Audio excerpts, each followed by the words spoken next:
Welcome to the Basic Income Show. I'm your host, Scott Santens, and my co-hosts here are Conrad Shaw and Josh Worth. And let's talk about everything basic income. This intro music is AI generated. Love it or hate it, no one does compensated. One more artist wonders where their money would come from. One more example of the need for basic income.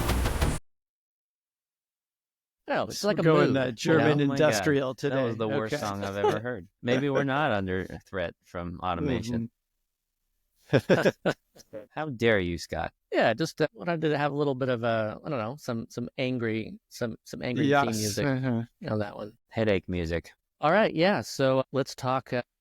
What do you want to talk about this week? There's just so much going on recently. I mean, I think probably a good place to start is just like everything just seems to be, I don't know, wouldn't say falling apart. A general state of collapse happening. Yeah. Okay. Yeah. Like Definitely getting shaken up. It's like, so you don't want to laugh at it. It's like gallows humor kind of stuff where it's like everything. Yeah, I think collapse is a good word. Just, you know. And I'll start off with sort of like a bright and shiny take, is that like the idea of the government kind of falling apart a little bit is not completely like the worst idea, right? Like that side of it is like the inefficiency in the government is causing problems in people's lives. And the idea that there is a way to streamline it, make it more efficient, make it better, I'm not against that. But it's the fear is that's what's going to be propped up in its place, right? Like what is all this taking stuff apart in general is maybe in kind of like re-engineering things is probably needed to some extent. And nobody loves bureaucracy and it causes problems. And so like, yeah, let's kind of get into it and see how we can fix things. But the approach is quite frightening. Yeah. And the way that it's being done and the possible way that what's going to come up in its place is actually what I'm really afraid of. It's sort of reminds me of the wildfires where there's like all this talk about whose fault it was for not preparing appropriately. But in the end, like, there is something to like a trial by fire to really make people seek accountability. And that's kind of what it feels like the government is doing right now, is just like lighting a match, burning it all down and seeing if we can adapt really quickly and make the changes that are necessary, or if we just burn, which for me really validates the necessity of the kind of non-governmental stuff that we're trying to do and test and build, because absent some solution, burning it all down to me is always terrifying.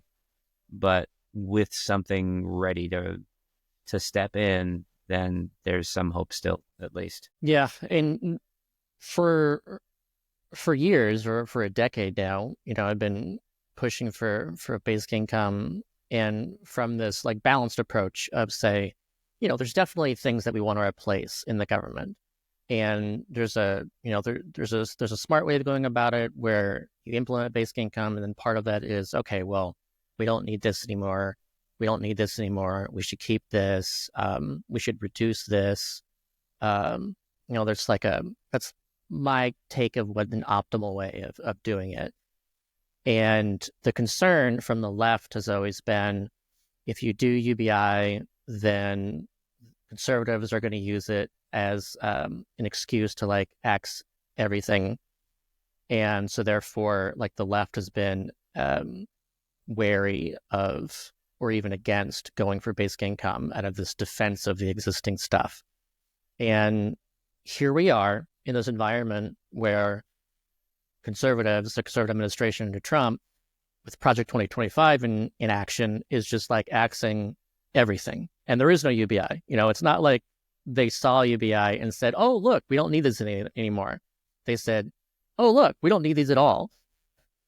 So like, there's just so many people are just screwed from all these different programs. And I would agree that some of those programs, they're just way too bureaucratic and way too resource intensive and should be replaced by basic income, but they're not being replaced by anything. And I think that opens up the door for, if we can get through this, and hopefully we can, on the other side of this is going to be, like a forest that has been burned down.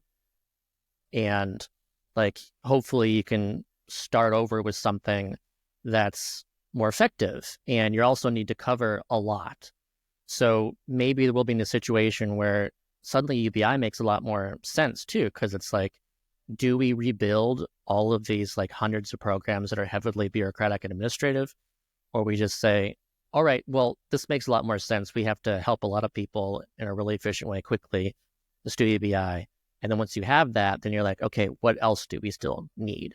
And maybe that's a better way of going about it from this. And actually, like if in the better world where the UBI is already existing, like all of this kind of like, let's upset the bureaucracy is really kind of the ramifications it has on people's actual livelihoods are less severe, and you could sort of like, have something a little bit, there's some security there while you're trying to like fix things. Yeah, there's one thing that I'm worried about though is like, remember when I went on John Stossel and the general conservative response was like, well, if we were replacing welfare programs, then I would see, but they would never let us do that. And then sort of beneath it all was this undercurrent of, we don't really want to send money to anyone whatsoever. So like, the compromise with conservatives, or actually just the route to it with conservatives is, let's replace welfare. But if there's no welfare to replace, I fear them falling back to a let's not do shit for anybody, like you're on your own. So there's less of a bargaining chip there to do something more sensible. It's more like, let's just cling to whatever we got and imagine that we're self-sufficient, It's funny timing too, because I just got an email like last night. Some conservative radio show on the West Coast somewhere was like, I think it's Sacramento, was like, we loved your interview on John Stossel, and will you do an interview with us? So I'm going to do like a 10-minute interview in a couple of days, and I don't know what to expect, but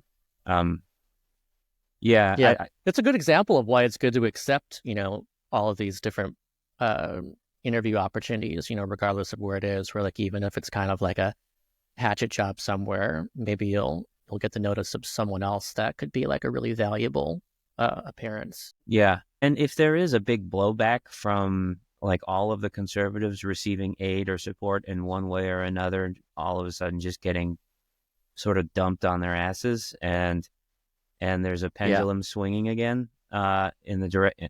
I'd rather that pendulum swing toward UBI than like, let's just reinstate all these things that, and they're not just bureaucratic. Like I think you sort of undersold how much welfare sucks by saying that, because they're also punitive and just really, really stupid.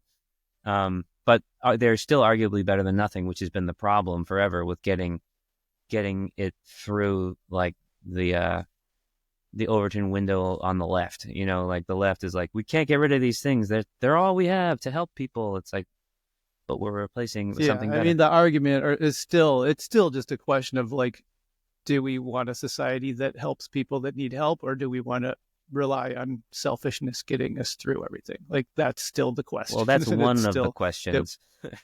I guess that's the entryway question. That's the first question.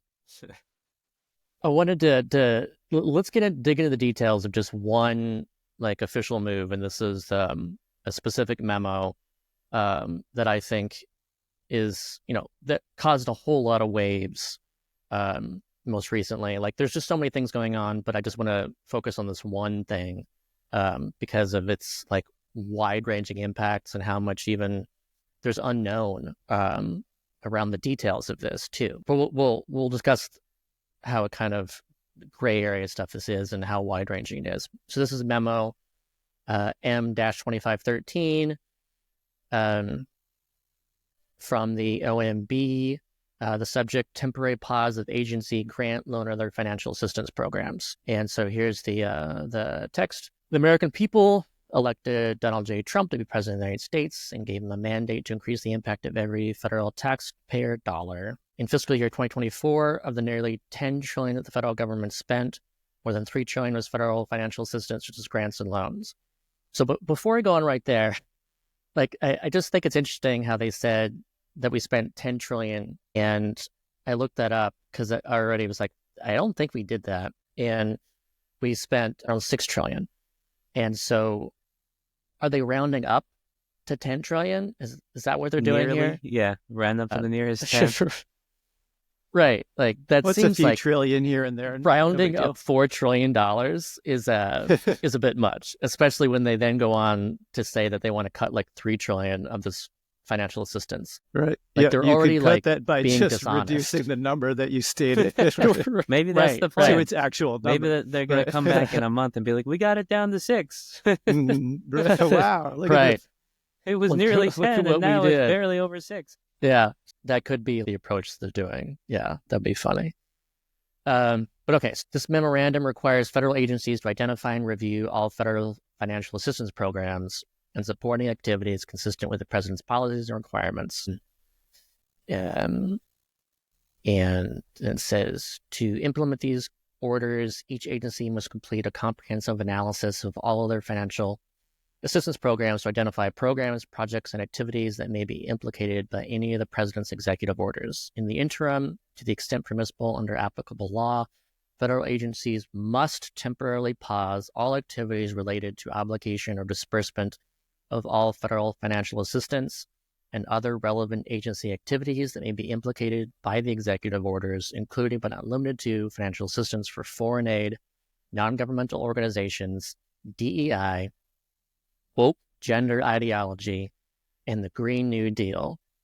This temporary pause will provide the administration time to review agency programs and determine the best uses of the funding for those programs consistent with the law and the president's priorities. This temporary pause will become effective on January 28th, 2025 at 5 p.m. So that was just yesterday. Yeah. And so yeah, the big thing here is just is this part. I guess I'll just highlight that. Like that's the biggest part. And I think everyone's trying to grapple with what this means, and I don't know too much. I know it's like people on Twitter don't seem to care as much as like people on LinkedIn. LinkedIn is having like a crisis moment. That's where a lot of the the nonprofit type people that we know and work with are like, what do we do? And forming support groups and things. And my family members who work in they work for the like the different scientific departments for the government and things like that, and for the environment and NSF funding. Yeah, they're just like, what is going to happen? They're just going to like fire, and it's like all in the lurch too, where it's like there are certain programs that are very a big portion of their labor force is like semi-volunteer, let's call it. Like they work for very low wages because they care about helping, the poor in their communities and things like that. And so they're basically also struggling to get by paycheck to paycheck, and those paychecks are shutting off. So then how does this work get done? Instantly. Like just imagine you're like a cancer researcher who, you're part of a team and you received a big federal grant. You were really happy about this because it was like a 3-year, 4-year, 5-year or something grant. You're all set, and you're researching stuff that needs to be researched. You're doing good work, and that's a good investment for the federal government to be putting money into. And then just suddenly, out of nowhere, just bam, all money is frozen. Yeah, and with all these conditionalities, like first of all, woke gender ideology is not agreed upon. None of these are like agreed upon like terms, what they mean, or a lot of these aren't. Yeah. And so it's more of just like an indicator that whatever Donald wants is what is deemed okay, right? And that's pretty scary when we're trying to imagine we don't live in a dictatorship. The first thing it says, all activities related to obligation or disbursement of all federal financial assistance. All federal financial assistance. And so when they were doing the press conference, yesterday, there was even like a question around Medicaid. And she was like, "Oh, I'll check on Medicaid and get back to you." In regards to like, are the payments to Medicaid being frozen too?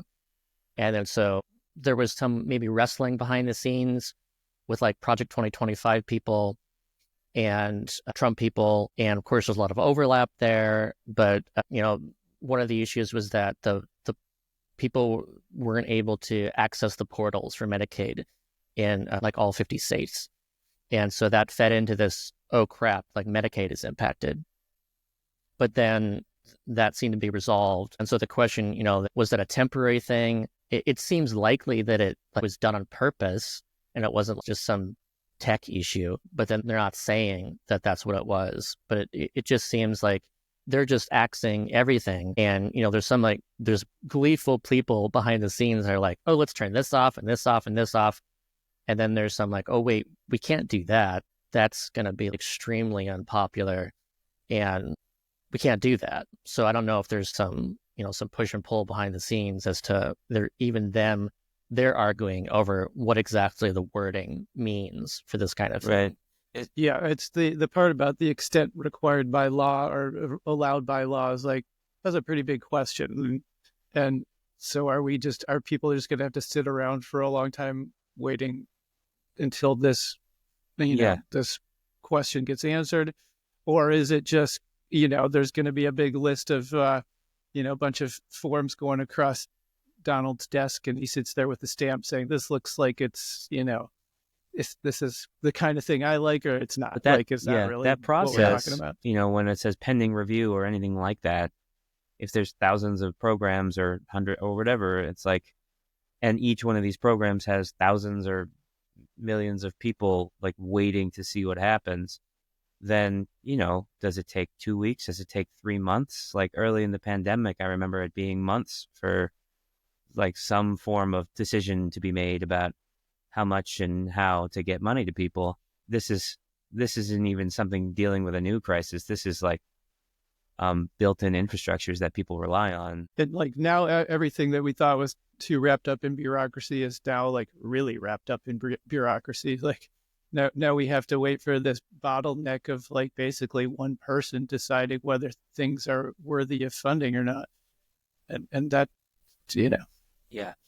whether it even makes it that far is going to be a problem. I mean, this is also, they're talking about, I remember they're proposing a change to the rules in the nonprofit sector as well, not just the governmental stuff where, I don't know where it's at now, but they were pushing to have some sort of rule where basically a nonprofit could have its 501c3 status just revoked if the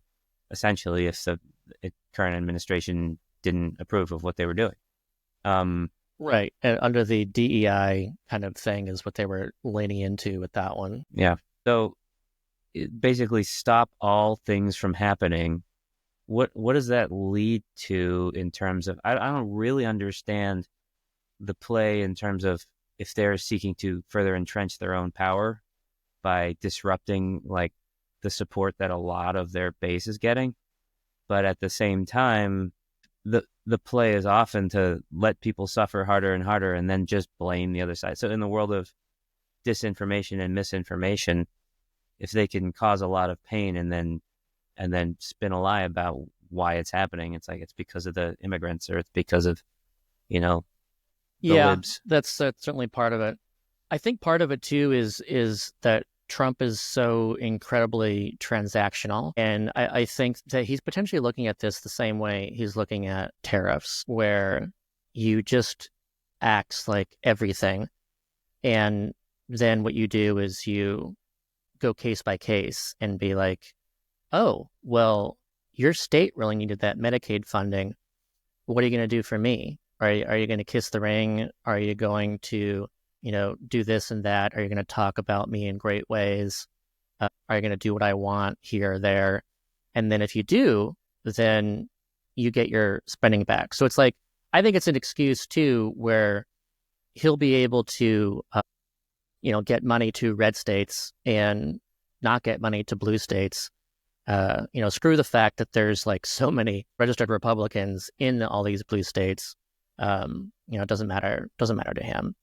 But I think that is an opportunity for him to have that new control level. If you want some of this back, then you need to do what I want. The other thing I wanted to bring attention to too is I think it's interesting that it ends with the Green New Deal. And, it's always been like a really weird thing, I think, to see where, when it was the first time it was introduced, and this was it was through AOC, and it was like before she even like officially announced it, it was like a draft of what she was looking to introduce, and like the draft went out and it wasn't even finished yet, and there was some there was some poor wording and communication choices, so conservatives and Fox News and stuff like went off about how the Green New Deal, and immediately demonized it for all these different reasons. But we never did that. Like, there was no official Green New Deal that we ever did. But then the closest thing to it was the infrastructure bill, where they did put a lot of trillions of dollars into infrastructure spending, and a lot of that was in climate change related stuff, where let's actually try to do what we can via like spending on solar panels and wind turbines and improving all this infrastructure to lower our carbon footprint and stuff, and also create all these jobs as a result of this. And most of these jobs were created too in red states, and this has been like disproportionately positive for conservative voters. And that's one of the reasons like that was purposeful, because the logic was, well, let's make sure that they benefit the most so that it's less likely to be axed. And so here, like this thing in there, it doesn't say, specifically say we're going to not spend money on green infrastructure that we already passed, and that's really popular, that even various Republican politicians are taking credit for, even though they voted against it. They say Green New Deal, it's demonized, and they can like pick and choose. Oh, well, that is Green New Deal, and let's touch that, and let's not touch that.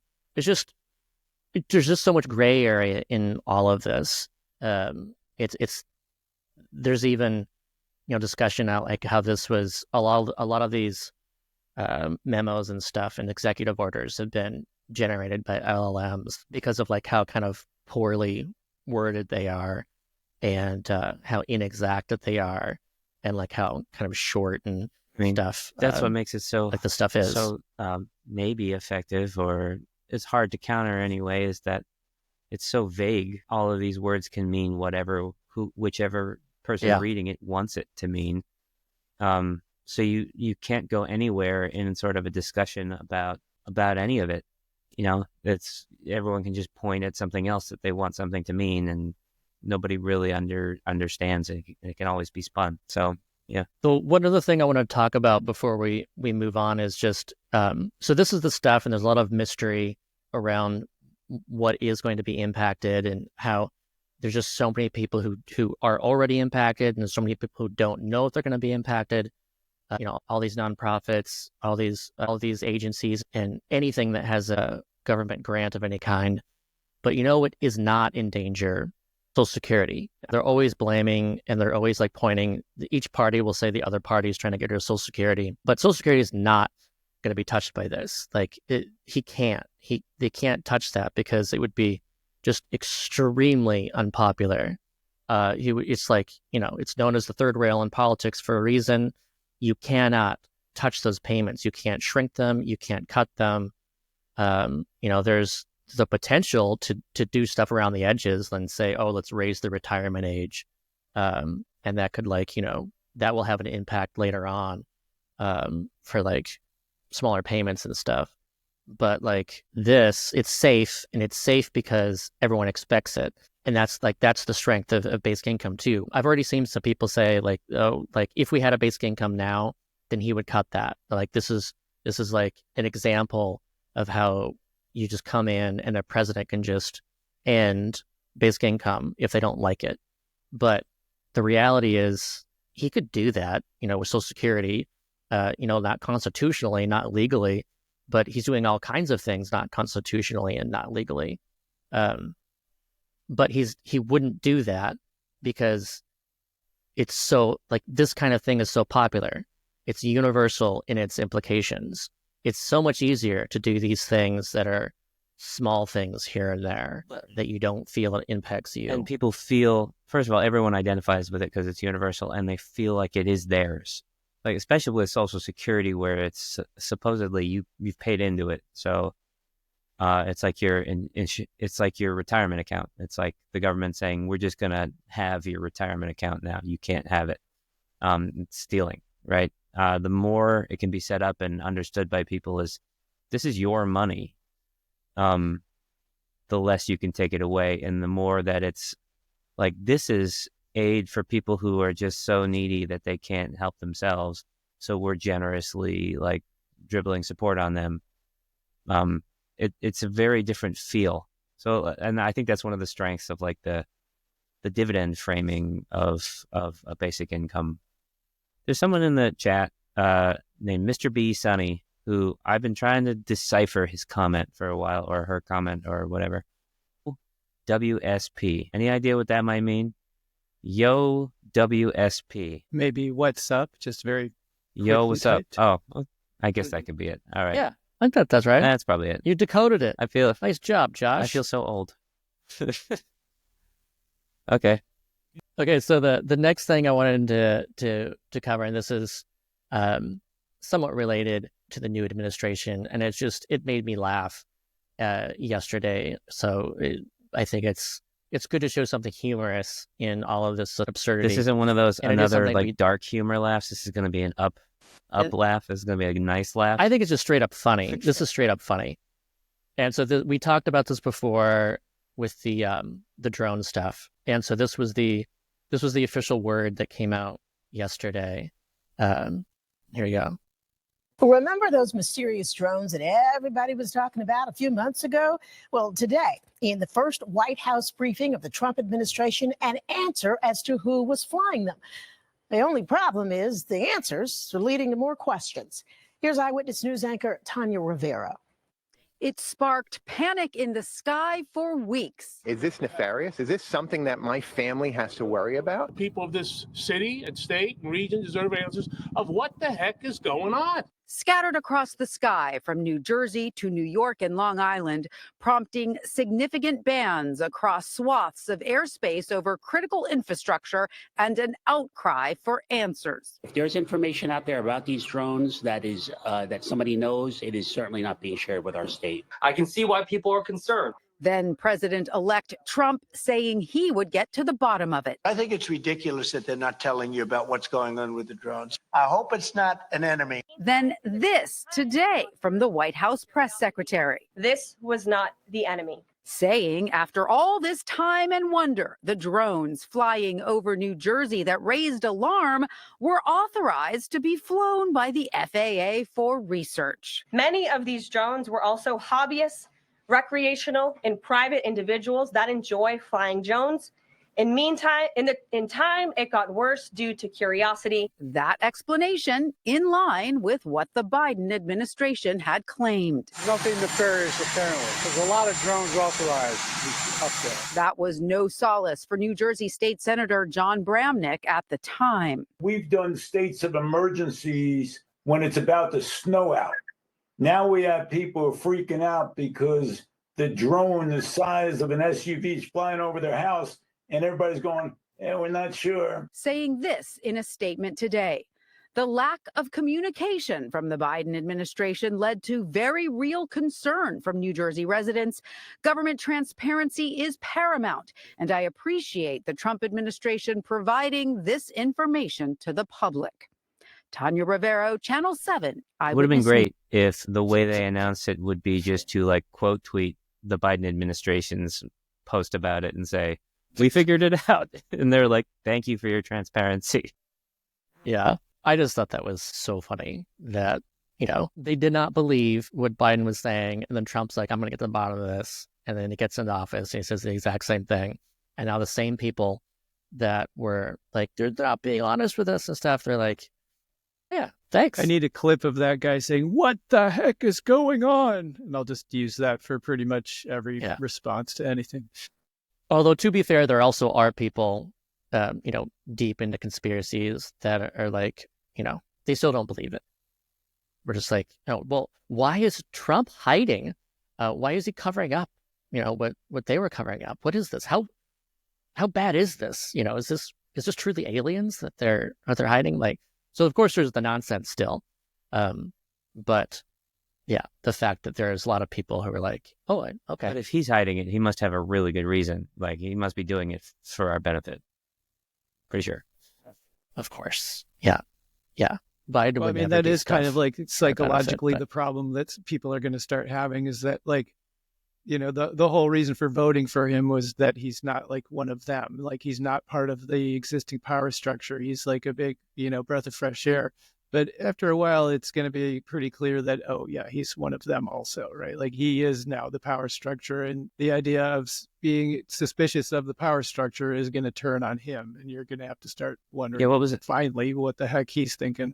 What was I reading? Yeah, I saw something about the Epstein files where I guess when he was running, he said he was going to release all the Epstein files. And now he's not. And I wonder how people feel about that. But that was a big conspiracy like realm sort of thing, right? And yeah, that one's kind of on both sides. I think pretty much everyone's like, we all want to see who's implicated in how that many kind of times stuff. does Trump's name come up in those? I think there was already like I feel we already know that. Like, his name was mentioned like 5 times in the files or something, but then I don't remember if they were like, if it had been figured out or if it was like, unblacked out and everyone knew what it was. But like, we know that he's mentioned in the files. So wait, of course it makes sense. That level of information is so vague. They just keep saying, I'd like to just know what the files say, not like this word appeared this many times, like out of context or whatever. And I'm not just interested in Trump. I'm interested in whoever is doing corrupt things, not just like some weird little snippet of data that I can't connect to anything. But like, the reason it makes sense, of course, that Trump would say that let's do it and then suddenly not do it is because he's impacted, Okay, the next really big thing I wanted to talk about too is DeepSeek. That's making waves recently. And so here's just a short segment on CNN to kind of bring people up to speed on this one. All right, breaking news. Stock futures are plummeting, particularly tech stocks. A very uneasy morning. Let's get right to Matt Egan to figure out what's going on here. Matt. Well, John, this is really the first big market sell-off that we're seeing of Trump 2.0, and it's all being fueled by AI and concerns about a new rival AI company. Let's take a quick look at the market. We're seeing Dow futures down 400 points, a little less than 1%, more significant losses, the S&P 500, 2%. But look at this, 4% drop for NASDAQ. We have not seen the NASDAQ composite close by 4% or more since late 2022. So this is a significant drop. And one of the biggest losers this morning is NVIDIA. NVIDIA, the AI superstar, down almost 12% in pre-market trading. John, that translates to a loss of $400 billion in market value. Now, here's the crazy thing. This is all being driven by a Chinese startup that few people had ever heard of before a few days ago. So we're talking about DeepSeek. This is a Chinese AI startup that is really raising some eyebrows in Silicon Valley, on Wall Street, and I would imagine in Washington, because it's rolled out this new model that is surprisingly competitive with the best stuff on the market. Now, it's not just that DeepSeek has this new technology that can rival OpenAI and Gemini and Microsoft Copilot and all these other US AI companies. It's the fact that they built it by spending very little money, something like $5.6 million to build this new AI model. And that is really significant because it challenges the conventional wisdom, which is that you have to spend gobs of money to develop the newest and best AI models. Mark Zuckerberg, the Meta CEO, he said the other day that his company plans to spend tens of billions of dollars this year alone on developing AI. And we have this Chinese startup spending just millions of dollars. I talked to market veteran Michael Block. He told me that the emergence of DeepSeek from China has cast doubt on the whole tech AI ecosystem and the massive spending going on. And John, look, we knew this was all along. We knew this was going to be a risk coming into this year, right? Tech way up, markets way up. A lot of this is being fueled by just a few companies. And there was always the risk that something was going to come along and challenge that. Your New York Times bestselling author. Yeah, so DeepSeek, the person that's $6 million coming on right now. Sorry, the person that's coming on right now is actually very smart about this. We don't need to watch it, but like, remember her names. There's a. Because I don't. What was I was reading just a quick hot take or whatever on it, and it was essentially that DeepSeek's model was essentially copying or stealing from OpenAI, or I didn't know what it really meant. Yeah. It was like, are they just stealing the result? Like, is it able to generate its own thing, or did they skip all of the investment phase and the training? And it's kind of funny. Like the hot take was like a world's smallest violin sort of thing, where they're like, oh, so the company that stole all of our compiled data is now being stolen from to generate the same thing. Yeah, like that is what they did. But also, like, all's fair when it comes to AI. I don't like using the language that the progressive left really likes to use as far as, like, stolen stuff. But I do think that, it's uncompensated. And so, I like to make the argument that the reason, like, good reasoning for UBI is that our data was used without us being compensated in order to create the AI, and UBI is that compensation. And when it comes to OpenAI, here they are. ChatGPT was used by DeepSeek to help make that possible, and it's funny. It's not even like a question. Even legally speaking, OpenAI is saying we think that they did this, and we're looking into this and stuff.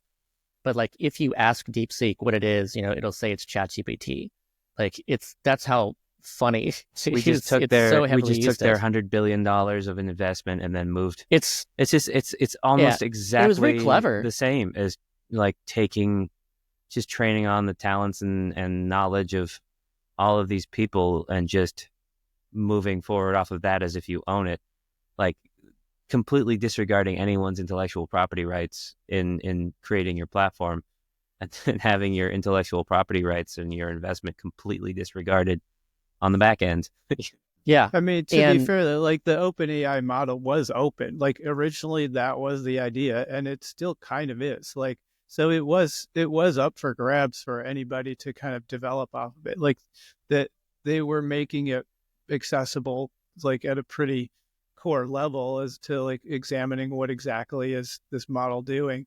And, like, the fact that somebody came along and was like, we can do it better, is like, it's not going to be very long before what DeepSeek is doing is being, not even reverse engineered, just looked at closely and implemented into what OpenAI and Google are doing. And like, it's just a better way of doing the same thing. Like, the model before was like, let's just keep layering on more and more computing power because that seemed to be working. Like, the more you just brute force add layers to what you're trying to process, like, the smarter it gets. And it's kind of like we make the brain larger, right? Like, a bigger brain is going to be smarter, right? But that's not necessarily the case. Like, you can have human brains also, we keep getting smarter, but it's not like we all have enormous heads, right? It's kind of the same thing happening here. So they figured out a way to make all of this simpler, and it's now just going to get integrated into what the next generation is going to do. And that's so it's going to keep getting better. This guy William in the comments says it's all open source. How is that stealing? Sort of reiterating what you're saying. And it's like, to me, is the only reason this is controversial in any way is because OpenAI shifted from non-profit to for-profit, and now all of a sudden their for-profit model is threatened? Well, kind of. It's because there's just not as much money involved. Like, building all these data centers was huge. Like, that was a ton of spending. That's why they're going out raising billions and trillions of dollars, right? Is because they put a big price tag. You're like, well, if we want to get smarter, we just got to spend more money and build more shit, right? And like, basically, and eventually, like, fuck up the environment even more. right? Like through all the heat that's being released, and the fact that we can do this in a more energy efficient way, essentially, is great news. Well, so the article that I wrote, the big red button argument, got into like the open source nature. It was an early article or an early blog post out of I think it was Google. Was titled like there is no moat, and that was about basically the OpenAI model versus like open source, and how like basically OpenAI will put all these resources into creating like a new foundational pioneering model, and then open source can then come in and use that and train their open source models using that, and then create like a much cheaper model. And then so OpenAI will always be competing, like each time it's improved, it will always compete against the open source community using those improvements.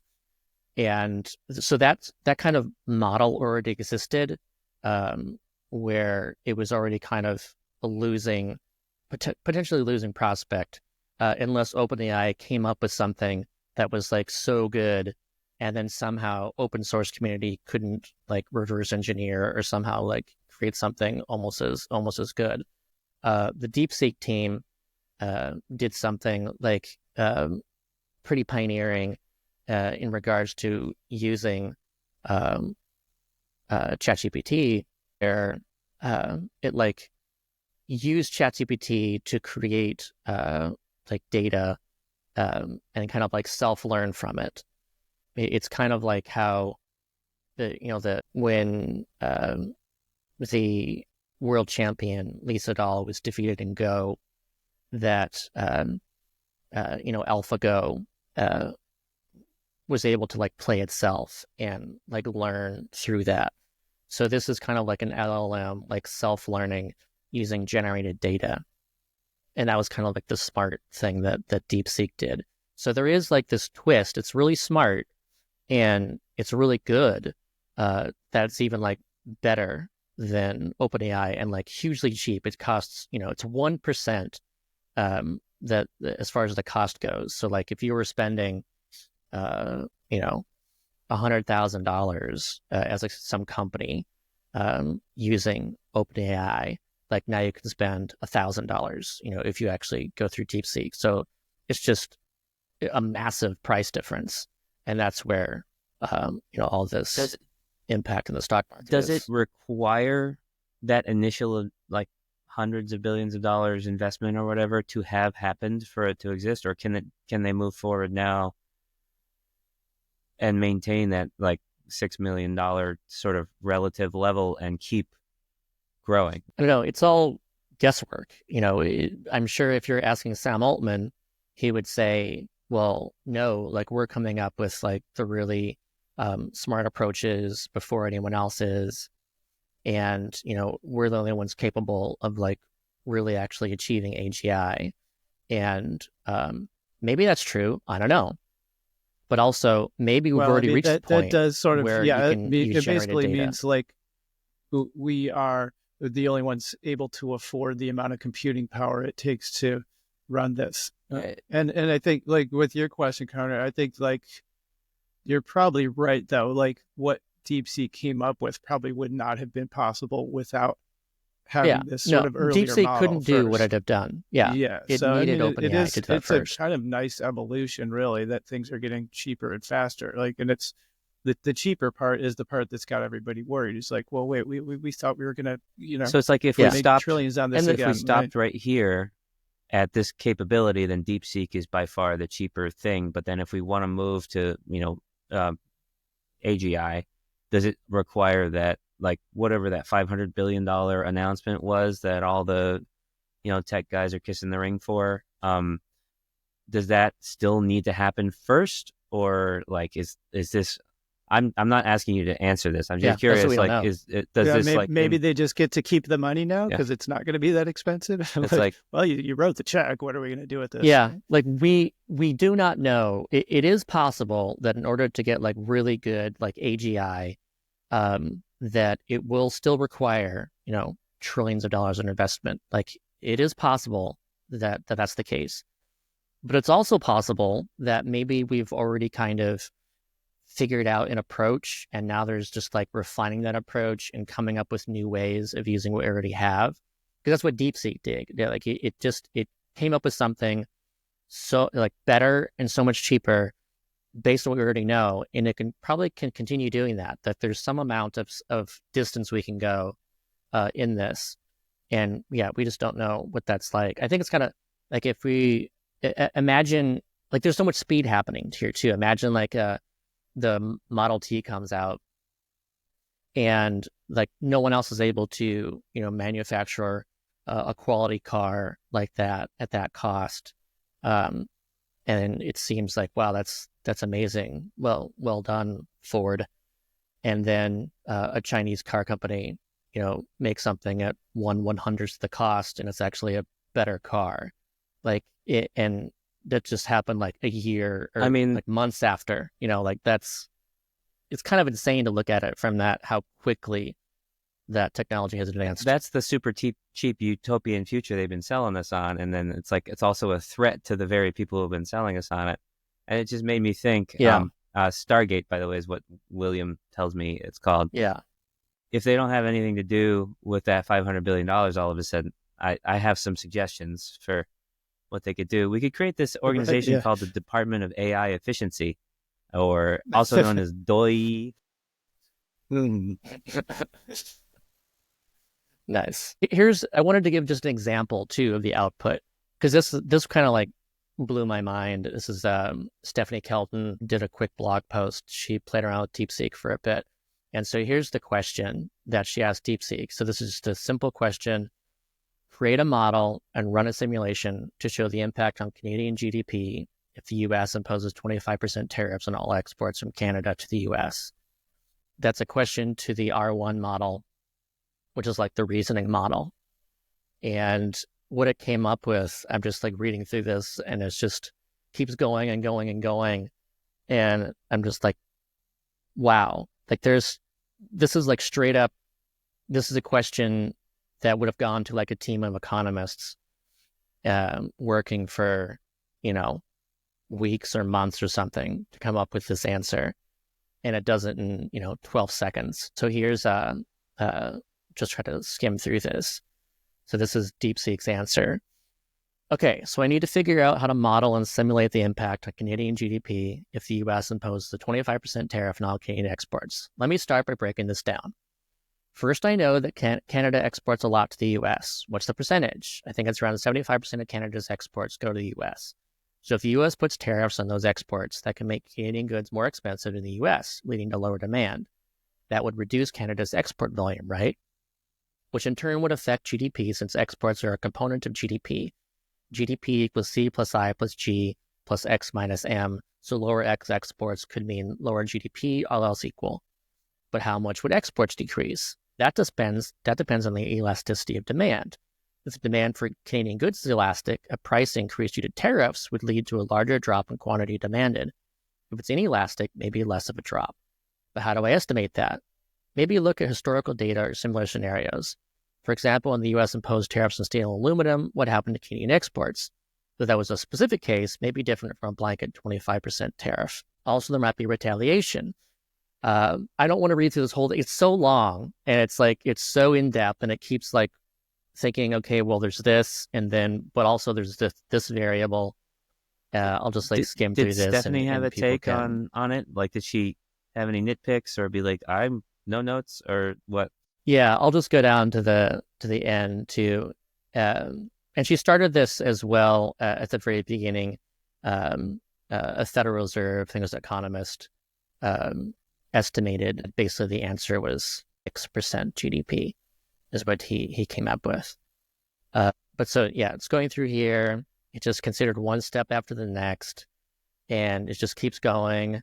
It's figuring out, it's like weighing its assumptions. It's going back and forth to build this model. And it starts, breaks it down to the variables, labels it all, makes some various assumptions as part of this.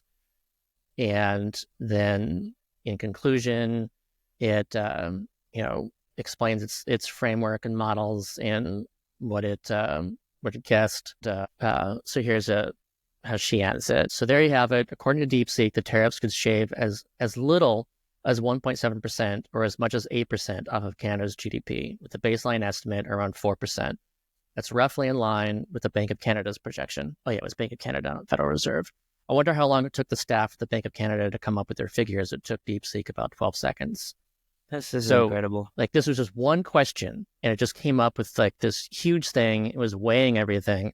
I'm just blown away that we were already at this point, that it was able to reason to this degree. This is amazing. This is a great opportunity to bring up one of the previous comments in the chat too, because someone was talking about Canada. And I remember we talked about this a few episodes ago, but DM9542 says Canada is one step closer to CERB 2.0.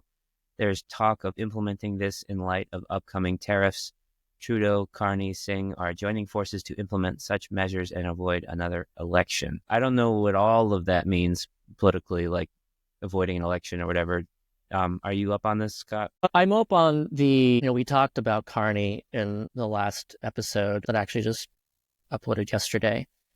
And, but yeah, they started talking about like the need to respond to tariffs. And that response makes sense as basic income, because if there's tariffs on Canadian goods, then, people in Canada are going to be hurt by that. They're going to be able to, to sell less, and, maybe they'll do something retaliatory in return. But Canada's already talking about like, how do you best, protect Canadians from that? CERB was pretty close to a basic income, right? Like in some ways. And then what would 2.0 be, or is it just doing it again? So CERB was 2,000 Canadian dollars a month, and it used a phase out rate, so kind of more like a negative income tax variant, but that's common to Canada. And it was also kind of more like unemployment, because you had to be unemployed in order to receive it. So it wasn't like monthly stimulus checks. It was more like a boosted unemployment, like we did here in the U.S., where like you could be worse off. With CERB during the pandemic, if you were getting $2,000 a month, and you got a job that paid $1,500 a month, then you would lose your $2,000 and you'd have $1,500. Do you know if the 2.0 involves like just redoing it, or maybe upgrading it to be a little less of a welfare cliff situation? As far as I know, 2.0 is just like a kind of a generalization, kind of getting people to think about it, as in like, let's do this but better, and not like where there's details of how they're going to do that, but just saying that CERB provided some kind of example, and that they can do that and do it better. And what better is, that's for them to debate and decide on. Okay, so following up the DeepSeek, the next thing I wanted to cover was this comment by Marc Andreessen that went viral. Let's see, here we go. So he said, a world in which human wages crash from AI, logically, necessarily, is a world in which productivity growth goes through the roof and prices for goods and services crash to near zero. Consumer cornucopia, everything you need and want for pennies. This is the take. And those of us who have supported basic income, this has been like a long one take among many, of like, oh, we don't need basic income. Why are you even talking about basic income? Because we won't need it. Everything will just cost less. And also, like, Marc Andreessen looked at DeepSeek and said it was like, one of the most amazing things he's ever seen.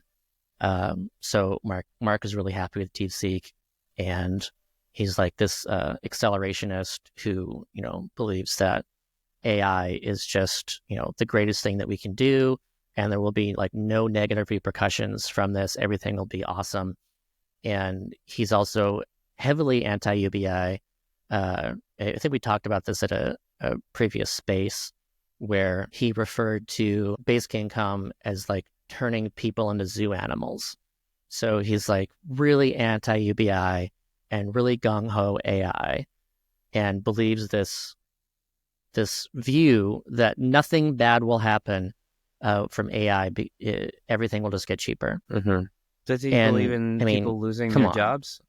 You know, like I think he's thinking, like the way I look at it is it's just an unrealistic take because we've already seen like this play out before. Like we saw, this was basically the argument about globalization and saying, you know, if you do NAFTA, like NAFTA will be good for all American workers because the price of goods will get lower. And to a degree, that's correct. It's good for goods to get cheaper, but it's entirely ignored what happens when you lose your job entirely to automation and offshoring. And as a result, you're either, you know, long-term unemployed, or you find a new job that pays less and maybe you're, you know, less happy doing this. You used to have like a middle-class job working, you know, a union job in an auto factory. And now you're like, you know, in fast food or something. That's the only thing you can find, and it pays much less. So, you know, Mark is ignoring all that kind of stuff and just saying, oh, well, you know, he doesn't care that you lost your job or you're earning less. You just, you know, stuff's cheaper. It's great. The thing that's shocking about this is just, I kind of would have assumed that more thought had gone into what the impact of AI is on the general economy and workplace, right? Like, what is that doing to us as an economy, and like, how is money being affected by and the fact that this is what he's come up with at this point is like, that's as far as you've gotten in your thinking about like how what the impact is going to go. I mean, it is a different take. Like, I've not heard that one really, but it does not seem well informed at all. Like, I kind of just assumed, like, if you're that like wrapped up in AI and that wrapped up in the money for it, that you're better educated on like how what might actually happen. Right? I think the shocking thing for me is that, so we've talked about him before a few times. I've been seeing his name pop up more and more as a voice. And so just now I was like, I want to see what this guy looks like and learn a little bit more about him. And if you Google him and you look at his picture, I think he might be a conehead. I don't like to make fun of how people look, but he has a very coney head. I don't know if you can pull that up, but Maybe I can put in some photo of this in the edited version, it's so almost people can breathtaking. enjoy the. Maybe I can do it. William says, I'm very curious what the power demand for DeepSeek is compared to the models in the West. And I mean, that's kind of what much less. What I'm hearing is like, if it's $6 million versus $6 billion, it must be similarly orders of magnitude less. Like the environmentalist movement, like all this stuff around Bitcoin and AI, it's like, I kind of come from my wife, and her work was in the environmentalist movement and like on sustainability of those practices. That seems like potentially a game changer. Yeah, like it already impacted energy stocks and energy futures too, because like all these investors were thinking, oh, well, AI is going to require just tons more energy, and so I'm going to invest in that. And then so there was a big sell-off in that too, because DeepSeek just requires so much less of it. The thing, it made me think of like the old movies for like The Saint or whatever, where they discover cold fusion, or Iron Man, where he's got like the magical battery in my chest that can do anything. Like, keep waiting for that utopian future, someone to invent that thing where it's like the whole drill baby drill and fossil fuels and all that becomes completely moot because we don't need it. That's sort of like my fantasy future, that we don't have to argue about whether or not it's worth it to pollute. It's just like, obviously not, and now, fossil fuel companies can go the way of, the jobs that we're all doing are going. Yeah. Like I do believe that we'll figure out, fusion as a species here at some point. And as soon as we do that, that will be, a game changer as far as what is cheap, unlimited energy mean. So I always love like science fiction, like The Saint and stuff, where like that doesn't really cover what happened afterwards, but it was kind of making a point of how big of a deal that is. We all lived happily ever after. That's what happened. Yeah. I wanted to show that this is the chart for the price changes. This is the reality, so this is what I always share too when someone is using this argument against EBI, where they're saying all the prices of goods will get cheaper. And so, we can look at the past couple decades. So this is from 2000 to, this is 2023, I believe, for this chart. And if you look at, cell phone, software, toys, and televisions, much cheaper. These are heavily automated in manufacturing that's able to create this stuff. And sure, that's cheaper. That's, helpful. And then like around 0 or so difference over all this time is new cars, household furnishings, and clothing. Clothing and furnishings also highly automated, but still, it's not exactly so much cheaper. And new cars are interesting because like as technology gets better, and even though it's highly automated, like the cars get nicer. So, you're spending basically as much for a new car now as you would have, over 20 years ago. But you're just getting like a nicer car. So that's something to consider too in this argument where, AI could make stuff a lot cheaper, but that doesn't mean you're actually spending less money. You could just be getting like a better product as a result. So you're still spending that money. You still need that money. And then there's the other stuff that's, gotten more expensive, housing, food and beverage, childcare, medical care, college textbooks, college tuition, and hospital services. Maybe AI will impact, some of these things and bring them down a bit. Maybe we'll actually just go about them better. Like when it comes to hospital services, if we actually wanted to bring that cost creep down, we would do, universal healthcare, single payer, like that kind of thing would actually do a lot. As we know from countries all over the world, there's ways of going about these things that don't have anything to do with automation that could bring those costs down. And there's no guarantee that automation will actually bring any of these costs down. So, you still need jobs. And yet, what happens in this Marc Andreessen scenario where AI has actually put a bunch of people out of work and actually pushed down on wages tremendously, all of this stuff can actually still cost quite a bit. But he's kind of just, So let me just kind of get it straight. So like the idea is that none of us will have jobs, so we'll only have pennies, but everything will only cost pennies, so it's going to be fine. Is that? Yeah, it's still like the argument. Is that the crux of it? I mean, that's the crux of the argument. I would say GFC in the argument says what we've talked about before. Like even if the numbers are small, you need an income. Like we talked about the nature of zero before. Yeah. 0 is 0. It buys nothing ever. Yeah, so I you think need that's some what's amount kind of of money bugging me about regardless. Right. You still need a penny. Right. Somehow you're going to have to come up with that. And if a penny now is as valuable as the most desirable thing, then you're going to, then a penny's still going to be extremely hard to come by. Now, I have a question about this chart. There's one red flag. Everything else sort of makes sense except televisions, where televisions is down at like negative 99% from 2000, which to me is like saying if it cost, if a TV cost $100 or $1,000 in 2000, it costs $10 now, which doesn't quite line up with my experience.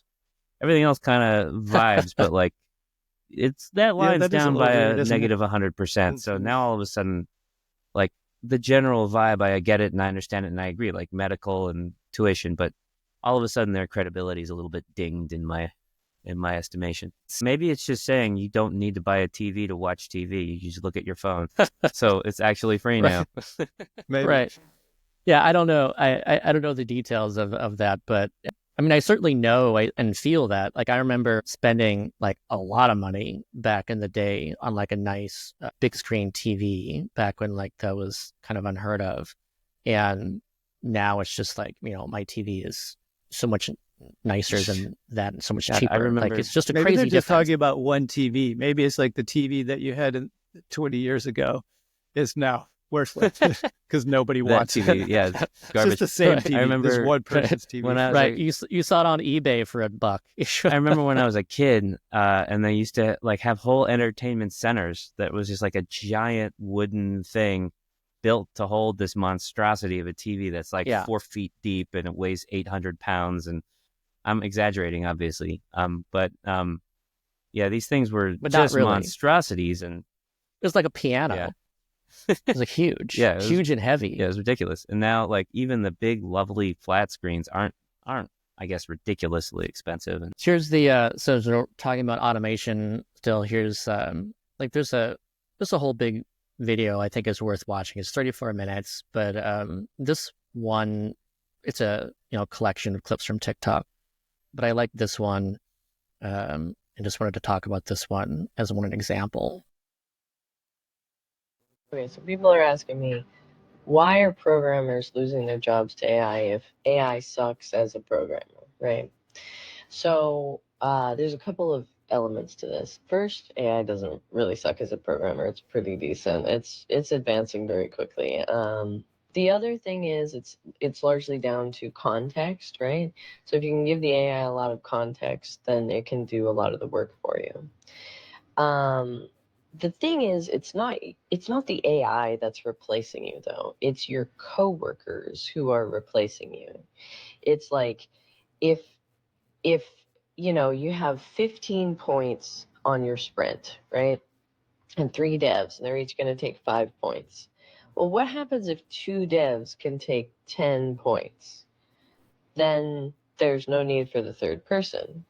And so maybe you could do 20 points in a sprint instead, or 30 points, right? And that's cool if that's what the budget is. But if we have a certain amount of work and it's a certain amount of hours of work, or it's a certain amount of changes that can be reviewed due to compliance reasons or something like that, then you literally just need less programmers. So it depends on the industry. But no, it's not just scripters. Like, I wrote a robot that can self-modify. And so it can create an entire machine learning layer, or visual interpretive layer, or like another agent. So it's kind of every sector all at once. One thing that it's kind of bad at, I mean, everything that it's like bad at, somebody then goes and builds a product, and so then the shape of that product is, we made it good at this thing, right? Like if you tried V0, it's actually very excellent at like a lot of the React components. It's not the AI though. It's not like they're firing you and now a robot does your job and a product manager just talks to a robot. It's that there were 10 engineers and now we need 7. So it's your coworkers using AI, and it's good code. Like if you review it and you fix the 2 things that are wrong with it, and so it takes you 20% of the time that it took you before, like, then it's good code, right? And it doesn't need a lot of work to fix. So that's the thing. What jobs are we going to have? So that's like the point I've been making a lot. And it's just good to see someone make that point in this like video about how, all these people are talking about how they've lost their jobs already, where it's not a good argument to say that, there's going to be AI and robots doing everything. It's that it makes people more efficient and productive, and their outputs, more and better. But then there's just less need. There's just you have to have demand for jobs to exist.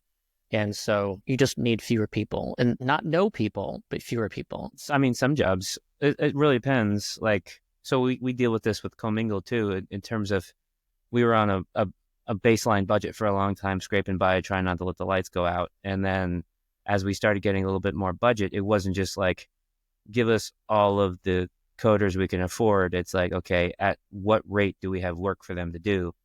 How long does it take to onboard and all that stuff? And it's like, is 2 or 3 coders the right amount for the amount of work we have? And so if the amount of work stays the same and each coder can do more, then we need fewer coders. Just like she was saying, on the other side, there are definitely also jobs that can be entirely replaced, that aren't about like high level proficiency humans being augmented and faster at what they're doing. It's just like, no, people don't need to do that anymore. Like self-service checkout isn't a great example, but like customer service, like you could fire entire departments and it won't be like one customer service agent can do a lot more. There could be just like one manager of it, like who.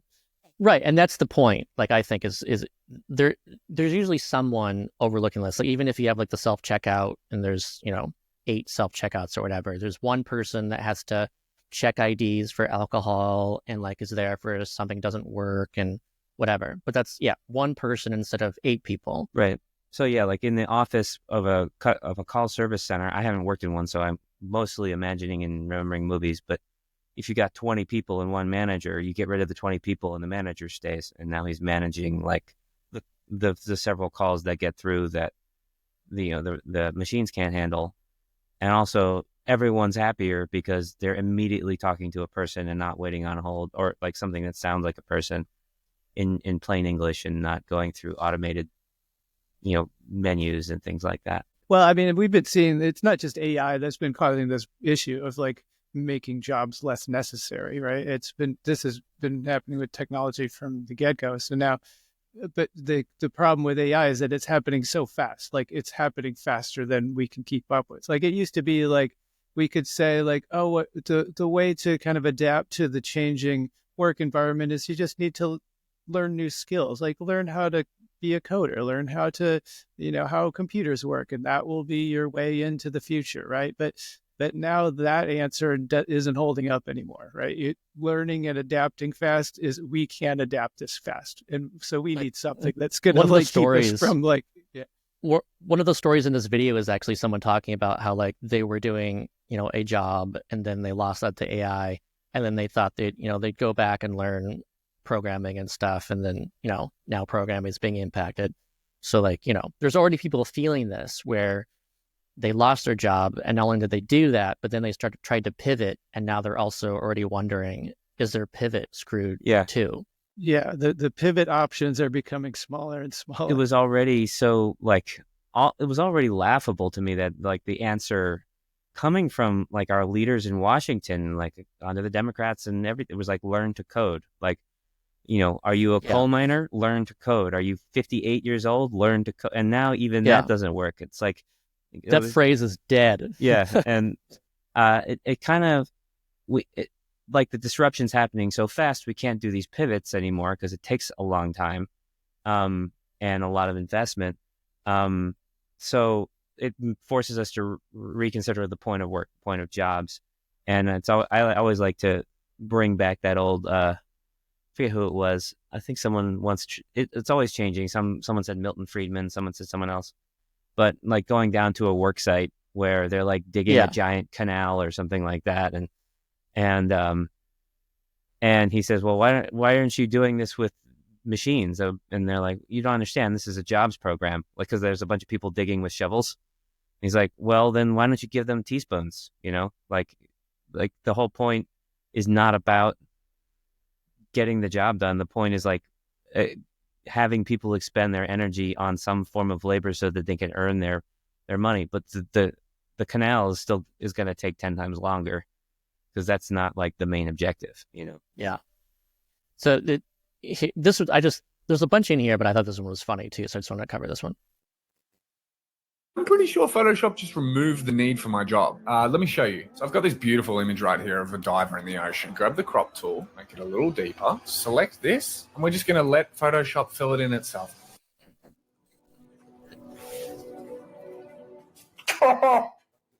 Oh, what just happened? It's literally perfect. Oh, good thing we've got 2 backup options as well. Wait, is that one better? The third option was even better. Well, I don't have a job.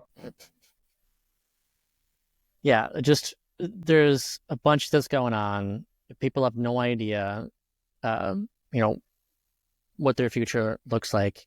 Yeah, no, that's very much the case for me. Like that used to be my career. Like I've spent many years making money by doctoring photographs and messing around in Photoshop. Like I can't do that. Like, but I have seen this happening, so I'm like, we're gonna need something else to do very quickly, and so is everybody else. And it's not. I mean, if we're looking at the objective is to get the job done, I have an example where, like, I've for a long time have wanted to make like an illustrated version of these fables my granddad wrote. He was like this severe academic Russian history professor who wrote these dark fables that I'm like, this needs some sort of crazy illustrations.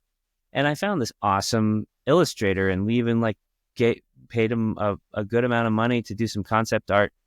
But, you know, life happened for this guy and for me, and it took like 7 years. Like, I watched his kids grow and start going to school while we were trying to get like 2 paintings done. And it was just like always in the back of my mind, and my family is like, when's this going to happen? And then a couple of years ago, ChatGPT starts making pretty good pictures based on prompts. And I did the rest of the book in 4 days by myself for free, or for the $20 subscription. And it's not nearly as good as Alex would have done it, because he's an amazing illustrator, but it's enough for a proof of concept, and it's enough that my family can have a book of my grandfather's fables. And we could decide if we still want to hire someone and publish it someday, or we could just say, hey, this is a great thing for us to have. We did it. Let's move on with our lives. That was 7 years of my life. Hurting artists and cats is very similar in a lot of cases, and it's because they're human beings with other stuff going on, and they need to make a living. But if you just have an idea for a creative thing and you don't need to hire an editor, like short films, oh my God, you make a short film, you raise some money, you shoot the thing, and then you wait 2 years for your editor to get around to giving you a thing. So you either learn to edit or whatever. But if you could just have a tool that allows you to say, this is what I want where, and edit yourself, then I feel like the amount of content and creativity that unleashes is a very positive thing, as long as the people who are devoting their lives to editing and stuff don't like starve, they don't have to suffer. Yeah, I've been enjoying watching the conversation on Bluesky, because there's just a lot of artists and creative types have gone from Twitter to Bluesky. So there's like a good concentration there, and you can kind of get a feel for, discussion that creatives are having about, AI and basic income, where I would say the consensus is that AI is bad among creatives. They're referred to as theft, and, they're worried about, their loss of income. And there's just a lot of insecurity there and anger. And then there's kind of like this division between some saying, this would be fine if I just had basic income, but we don't. And then others, even talking about basic income from the creative standpoint, saying, there's just so much I want to create and do, but I can't because I have some other job. So maybe their job isn't as an artist, but they actually love doing art. And so they're doing this crap job that they don't want, and they really just want to be able to focus on their art, but they can't. Or maybe they're doing art, but it's like kind of corporate art, it's not really what they want to be focusing on. So they would just actually enjoy to be able to have the basic income to actually focus on what they actually want to do and the type of art they want to do, to stay true to themselves. Yeah. And to me, like art... this is the core of the question for as an artistic person that has made my living doing that kind of thing, and always wanting to sort of be doing something without having to worry about the money side of it, right? Anytime an artist has to worry about the money side of what they're doing, they're kind of like screwing up what they're doing. Like there's always been like, it's better in art school. I didn't go to art school, but like, that's the person that's pursuing fine art as a painter is, they're kind of seen as like a more advanced artist than the commercial artist, right? But the commercial artist is really just a person that's trying to apply these skills that are fun and enjoyable to actually being able to make a living, right? And so like we're now at a place where like we're face to face with this issue of like this stuff that we want to do can't pay us anymore, right? And so what are we going to do now? And that's kind of, that's why I'm in this right now. Right. We have lost editors to corporate jobs because they always pay better. We and like this corporate stuff is what the AI is seemingly good at, like those little Photoshop jobs and things like that. And like as an actor coming to New York to be an actor, like so many people, the focus is, okay, spend the first 10 years trying to get little commercial gigs and eventually, hopefully, someone notices you and lets you do some acting, right? So you learn, you spend all of this time and energy and passion learning a craft, and then they say stand still, like, and be bro number 2 in this Pepsi ad, and you're supposed to be like happy about it, like, oh, I'm a working actor, and if you really care about the art, it's just so soul sucking, you know? Yeah, what you both just said reminds me of this clip from Brian Eno, or Eno, I'm not sure which, talking about basic income in art. And I love this take. I love sharing it. I don't think we've covered it here yet. So yeah, here's what he had to say. Great new ideas are usually articulated by individuals. They're nearly always generated by communities. And I think what I see as the waste is the waste that we make of that possibility of cooperative intelligence. Being an artist, you hear a lot of talk about genius, which is the process of singling out certain people in art history and saying those were the important ones, you know, Picasso, Rembrandt, Shostakovich, whatever. Whenever you look at any of those artists, you find that they lived and drew from a very, very active, flourishing cultural scene.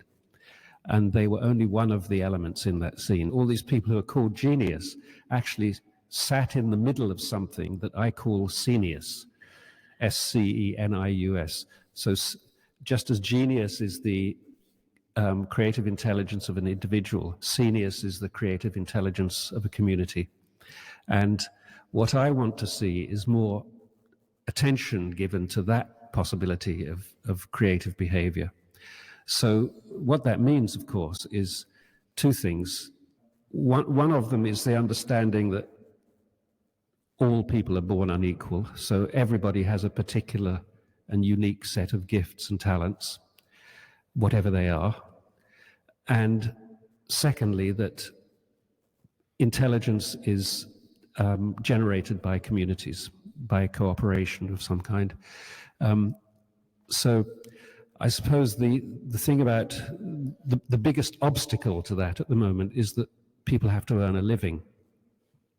I often get asked to come and talk at art schools, and I rarely get asked back because the first thing I always say is, I'm here to persuade you not to have a job. And the professors always look a bit nervous at that point, since they often consider that their task is to somehow smooth you into a job. So my first message to people is try not to get a job. That doesn't mean try not to do anything.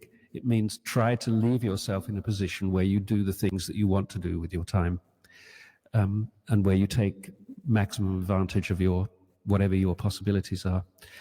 And I suppose the obstacle is that, of course, most people aren't in a position to do that. So I want to do anything to work to a future where everybody is in a position to do that.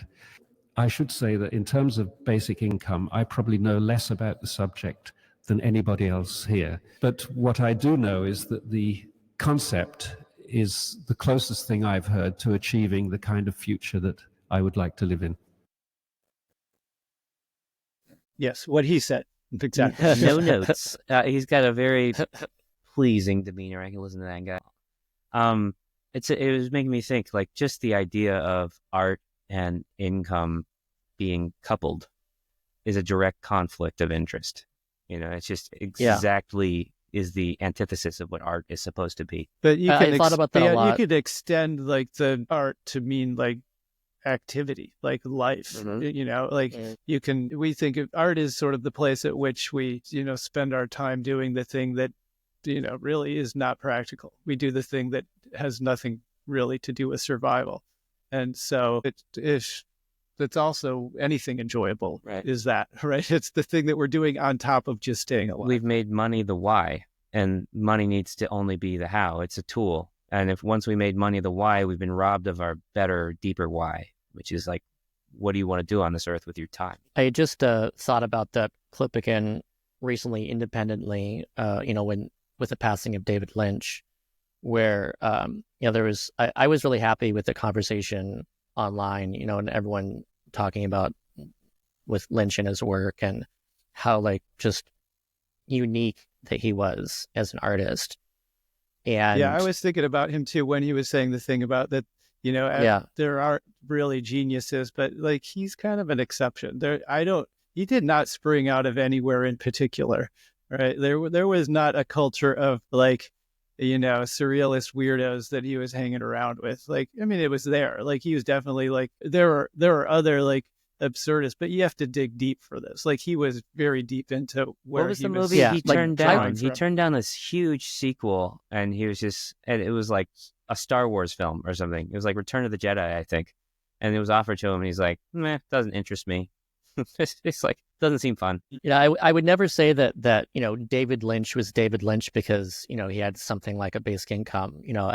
Clearly he didn't. I don't even know like his family upbringing and origins and all of that stuff. But I will say that if we had universal basic income, I think there would be more artists like David Lynch in how they're not trying to make money. Like David Lynch made money doing what he had singular visions, and he did weird stuff that just didn't fit the mold. And fortunately for the rest of us, he was actually able to make money off of that, so he can continue doing that. But he was really focused on what his own vision was. And I just think we'd have a lot more of that if people actually had that freedom. I think we do have a lot more that failed that we never got to meet. And I've been in little indie films and things with people who were trying to do that kind of stuff. I was the sort of person who always tried to have big visions, and people were like, why don't you spend the next 10 years doing a couple little short films and commercial things and whatever, and then it's like, I'm not about creating a career for myself. It's about passion for the art. And and like he inspired like an entire generation of people to just kind of, go deep into the weirdness and into it, which also has, it's not at all aligned with what is commercially viable. So there's all these like, people looking at him thinking like, oh, if I just kind of pursue and express whatever happens to come into my dream world, and if I just express my subconscious, like that's how you do it. And it kind of is like that. It is not the wrong way to make art, but you're not going to make a living of it because it's your singular vision that is not necessarily going to be picked up by everybody, right? Like it, and especially if there's now 10,000 David Lynches out there, like it's going to be hard to find the good one now. There can also be a big time gap. That's where we see with like artists or art from artists long past, where maybe someone was completely unknown as an artist like during the time where they're creating all of this, and then they die, and then like decades later suddenly they're thought of as like this amazing artist, and like the paintings and their works and stuff are going for millions of dollars now, but like they died poor because no one appreciated them at the time. They were just temporarily embarrassed millionaires. It's pretty long-term temporary. But people love to point this stuff out when you like. I make the point that being that sort of an artist and being able to just do what you want to do, it requires a certain amount of privilege. You have to have enough security because security comes first. And you can always point to the edge cases, the people who got the big breaks and whatever. But if you look at the numbers of people that succeed in careers in art, and I looked more closely at the ones in film, it's shocking how big of a percentage of the time they have some level of privilege that lets them fully dive into the art and do the more creatively fulfilling things unapologetically. Like they have enough money from themselves or from their parents where they don't have to pay rent. Like I had those kids in my acting class where it's like, well, I'm just acting full time and I'm exploring my craft. It's like, great, I'm going to go to the bar and pour some beers for the next 8 hours. And that is by far and large, the having money and having connections, right? A lot of actors, after a while, you're like, oh, that they had two parents who knew people. And it's like, so connections and money allows you a path into doing the art. And that's a level of privilege that lets you decide to do the things you want. And part of the point of UBI is to afford far more people that level of privilege. It's like taking an internship, an unpaid internship. It makes me think again about that chart that we talked about previously with like the Nobel Prize winners, where, if you look at their wealth by birth or whatever, then, if you look at the distribution of Nobel Prize winners, then most are in, the top 10%, top 5%, whatever. And there's other Nobel Prize winners, who were born poor. It's not impossible to be a Nobel Prize winner. But I wonder if you did that same chart with, like, say, Academy Award winners or something, would you also still see that same thing where, like, the like 80% of them, or 70 or 60%, or some like large percentage are like in the top 20% as for like birth-wise in wealth, I think as so. how much money they're born I don't into. remember Like, what I would looked think up, that. but it was something like Yeah, that. It was wealth plus connections or some combination of those two things. You can't go too far down that, though. I mean, you look at like folk singers and like rap artists, like sometimes there are many other factors that play to artistic excellence, and so like you don't want to go too far. Like, it definitely helps for sure, but like, Well, most of them, it's mostly like there is somewhere there is mental room to explore things that are not related to the day-to-day getting by in the world, right? It's like you somehow sometimes you create that, in the middle of chaos in your life. And so but it definitely helps to be able to do it if you're not having to like worry about the paying the rent. the problem is selection bias. So if you're looking at rappers or folk singers, you're generally, when people say that, you're looking at the ones who came through, the ones who made it, right? If there are like 40 rappers and they came from the projects, and the folk singers who came from the hills or whatever, and there's 50 of them, there's 50,000 who no one ever heard of, that gave up because they just had to feed their families and they couldn't keep taking those risks. Or not, or they're out there just making music being poor, which is what most people are doing. Like, they're still doing it. They're just not successful. They're also doing something else. I know, right? a lot. They're not able to do it as well as they would like. They're not able to, just having somebody break through in. Yeah. Right. And so it doesn't quite break out into a place where you can make a lot of money at it. It's just, being the one person who is the superstar is, it by definition has to be exclusive. Like, you can't have 10 million superstars, because that defeats the point of a superstar. So along these lines of, inequality of opportunity, I wanted to highlight this new report from the King's College London about wealth inequality.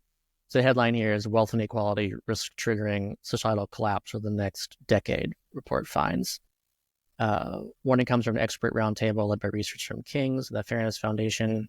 Growing wealth inequality in the UK could be a major driver of societal collapse for the next decade, according to a report. Warning comes from an expert roundtable of senior figures from politics, government, academia, business, and civil society, which concluded the country is currently on a trajectory of decline, the UK, with wealth inequality undermining social cohesion and a risk of further deterioration without intervention. The participants identified a negative feedback loop whereby the government's failure to tax wealth effectively means it lacks sufficient revenue to uphold the social contract by which strong public services, an effective social safety net, and a healthy economy provide people with decent living standards.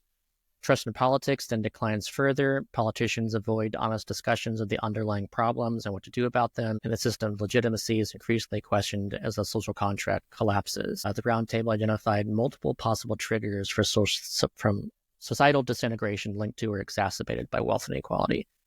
These range from economic crises, such as runaway inflation and currency collapse, to climate events, such as catastrophic failure of the Thames Barrier or crop failures elsewhere in the world, and technological disruptions, such as AI-linked mass unemployment and advances in quantum computing ending privacy as we know it. The participants also highlighted several theoretical frameworks, identify rising wealth inequality as a driver of societal disintegration and collapse.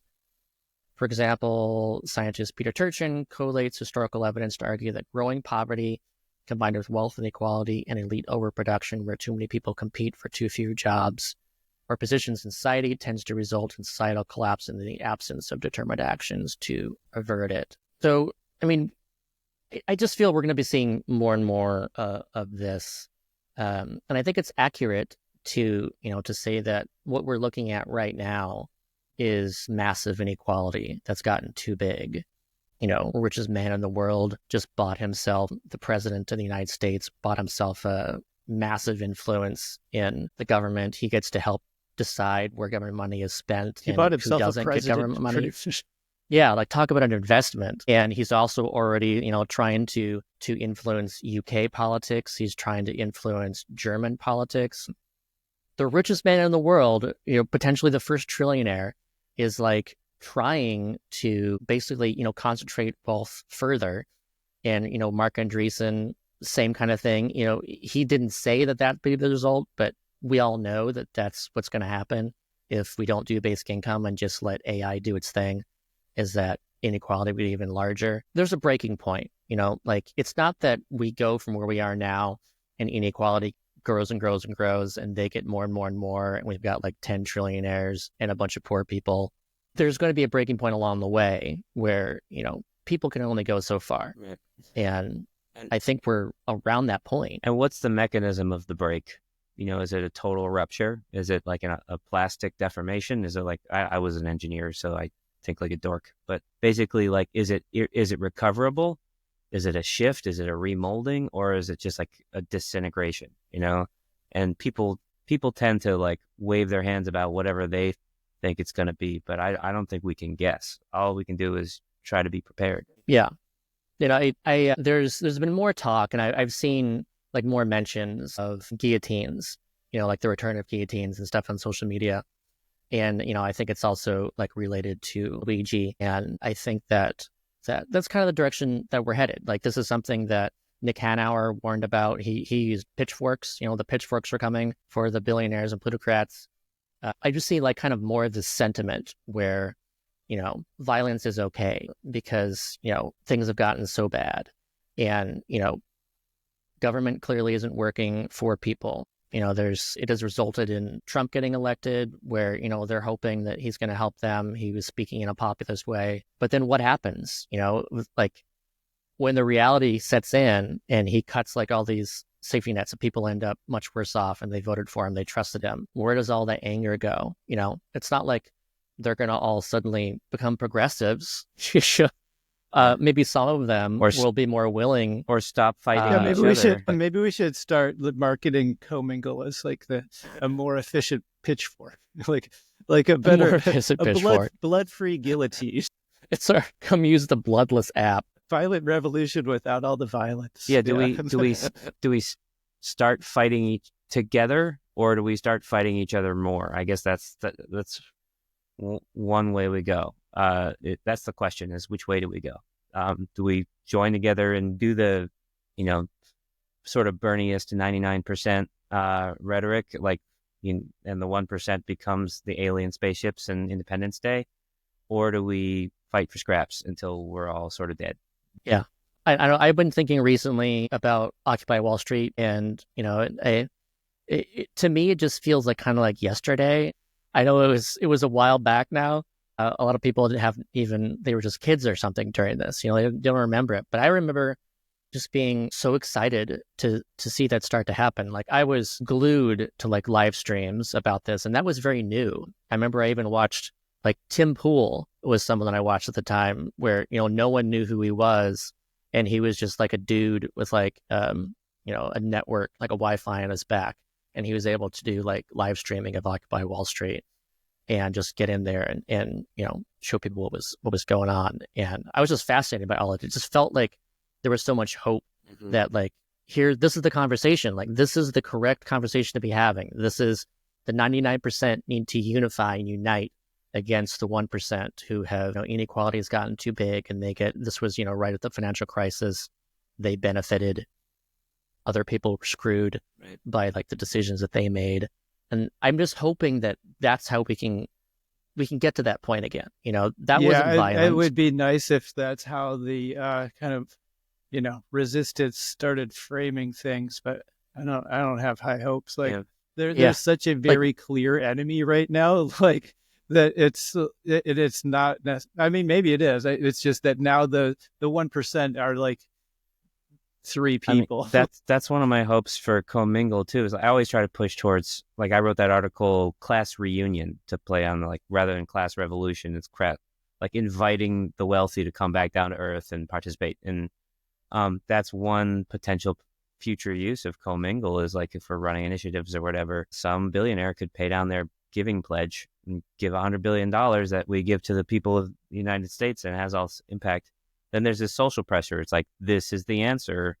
It's, this is the bloodless revolution. This is like you willing to rejoin society and stop your path of escape velocity out of orbit is, flying too close to the sun, or whatever the metaphor is. It's like, join us, right? This is an invitation. This is not, this is not a guillotine. I don't want that. I go back to that quote where it's like, a revolution can be one of two sorts of revolution, where we distribute wealth and prosperity downward to everybody, or we distribute suffering upward. Like, I don't think the guillotines lead necessarily to an inevitable like prosperity afterwards. It's just more of a sharing of the pain, and it's not the most efficient way to like redistribute our resources fairly. Yeah, there's two approaches, or two things, two framings of basic income in regards to like revolution, and I like both of them, and they're different. But like, I've heard basic income is, a bloodless revolution, and I like that. Like, there's a peaceful way of going up revolution, and UBI is that. And then another one is that, it's basic income is not revolution, it's evolution. I like that as well. To me, I think that, and like, as far as like we're wondering, especially this week, we're seeing all these things happen in just rapid fire, one after the other. We're wondering what's going to happen, how bad things are going to get. We have no idea. And, there's kind of a feeling of defeatism, where people are like, what's the point? They've won. There's nothing to do. Or people are trying to somehow like energize and mobilize around preventing things from happening. And, and it's not that that's not important to mobilize and organize and try to prevent the worst from happening, but there needs to be a vision. And like what I'm seeing already, from like leadership, like Chuck Schumer and these folks who are supposedly, the left, or not even call them left, let's just say the opposition leaders, like there's no trying to excite people around something that's exciting, and I think it's important. It's like I'm seeing people say, like, some people are saying basic income is important, and they're seeing it now, why it's important, and others are like, oh, that's we're never going to accomplish that. That's unrealistic. We have to focus on what we can actually do. And I just think it's important to people to consider that in order to actually get people organized and mobilized around even protecting things, part of that is actually making sure that there's some unifying vision to go towards. And without that, you can't protect things, because people will just be like de-energized and just like, what's the point? Yeah. You can't hash. Yeah, I mean, if like going back to the Occupy Wall Street idea of like, if at that time there was a clear call that the thing that we are calling for is for a universal basic income, because right now how things are working is totally fucked, right? Like, if that was the one demand that crowd of people had, that would have been great. Like, that would have helped things a lot. So like, to actually have an answer, a policy, a very well thought out policy kind of in your hand, like say, this is what we want to do, is like, it's powerful. And I think it will become more and more like, the more that the word about that being a viable alternative, and like having, it's that question of like, well, if everything's so fucked up, what are you going to do to fix it? Like, to be able to like say, this is what we'd like to do to fix it, is very, it can, I mean, that's why I'm into it. Like, the basic income has this power to do systemic change. Like, psychologically, and it's not a hard idea. Like psychologically too, #resist can't go on forever. It's just like trying to survive torture. Eventually everyone breaks, right? You need something to live for. You need something to be, you need to be digging your way out, right? Of the Shawshank Redemption prison or whatever. Yeah, it's like, we need something to be building rather than just preventing, or else we all lose our fire. It's funny, like when we keep talking about Occupy Wall Street, I was in New York City, And I was trying to shift careers into acting. And so I was trying to wait tables, but I was rushing around and I'm trying to get jobs, but it was, shortly after the crash and everything was really hard for me. So my head was down and I was aware that Occupy Wall Street was going on in my city, like a 20-minute train ride away, but I never went there. And I kind of got glimpses of like, these were things I was like, it's cool to like resist, but like like the mainstream news type takes, like, what are they even demanding? What's with the whole wiggly hands thing? Like, they're not serious, whatever. I didn't really appreciate at the time what they did accomplish until much later, which is a very powerful narrative change where, like, if nothing else, the number 99 became on the tip of everybody's tongue forever and ever since then. Like, the idea of the 99% and the 1% did emerge from that, even though they had, like, laughably unconcrete demands. What they did and the stand that they took and they putting their bodies on the line and then changing the way we think about the structures of our society got hundreds of millions of brains working in that context. And I think that goes with the whole idea of genius is a community built thing. Like, creativity is community built. So for me, one of the greatest pitches that sells me on UBI is this idea that if we empower everybody to bring their genius a little more and get their heads up from, the day-to-day struggle of trying to get by, then all of a sudden, as a whole, we're 10 times smarter, 10 times better. Yeah. Like, we are the 99% is something that really stuck. And, like, they are the 1%, we're the 99%. I think that's a good lesson that, all this time later, we all know, like, we've heard of that. We know that, like, that's something that really resonated with people. And I hope that's, again, we kind of rediscover that. And it won't look exactly how the Occupy looked like, but I hope the conversation, the discussion, like this feeling of like, oh, like, you are not my enemy. You who also, you're earning $30,000 a year and, I have like $50,000 a year and they have like 20,000, like, whatever that is, they aren't the problem. Immigrants aren't the problem. The problem is the multi-billionaires. Like, Bernie Sanders was right, but it was good to see Biden come out and, he had his here we are talking about the oligopoly. I kind of consider that like the Bernie was right speech, the Biden's, and I hope that we just rediscover that like feeling of solidarity, where let's team up and go after the real problem instead of actually polarizing around Democrats and Republicans and hating each other for our different political views, instead of looking at this from a class consciousness kind of economic perspective of, okay, things have gotten nuts. We're looking at the first trillionaire. Even I think an estimate just came out saying like they actually expect 5 trillionaires to happen by like 2030. I think this is too much. It's too much power, and it's just completely distorting everything, and it's unsustainable. Right. Well, I'm hoping to go beyond just like, how do we recapture like that sort of essence, that sort of movement, like that narrative shift. I think it still exists and can be tapped into. And like you said, that is who are we? We are the 99% or whatever. I think that still exists there. And what I want to do is build on that. It's like, now it's not just who are we, but now what do we do with that? Because that was the thing that fell short of that. Like, they didn't get to that step. But they helped establish who we are, and I'm hoping that we can help establish, like, what can we do with this? What can the 99% do?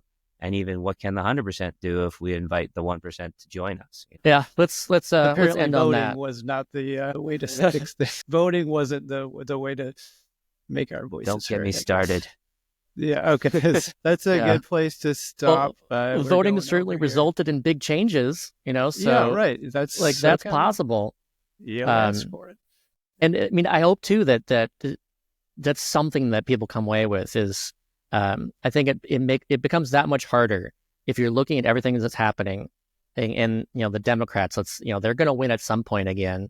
The pendulum swings both ways, and when they do, like, I hope that people are far less accepting of this language that's like, we can't do that, like, we can't break these norms, or that's going too far. I don't think people should accept that. I don't think they will accept it anymore.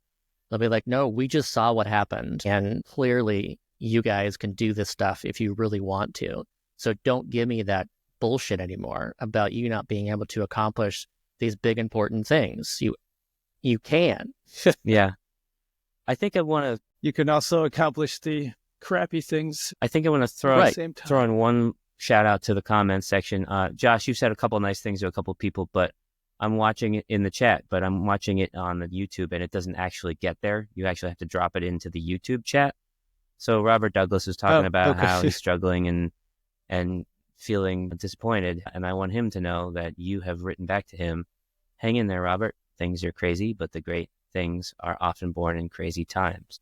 You also said something nice to William before.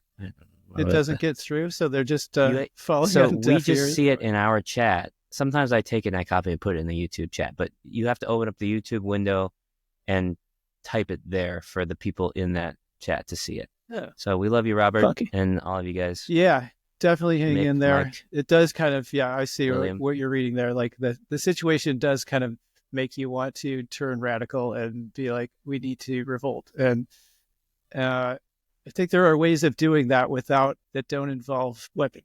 Yeah. And, I like that great things are often born in crazy times. Maybe it's also think of it as great things are born like out of crazy times. So even, I wouldn't expect maybe a great thing to happen right now. I'm optimistic that, it's possible, but I think it's more likely that at some point things will get better and maybe those things can get much better.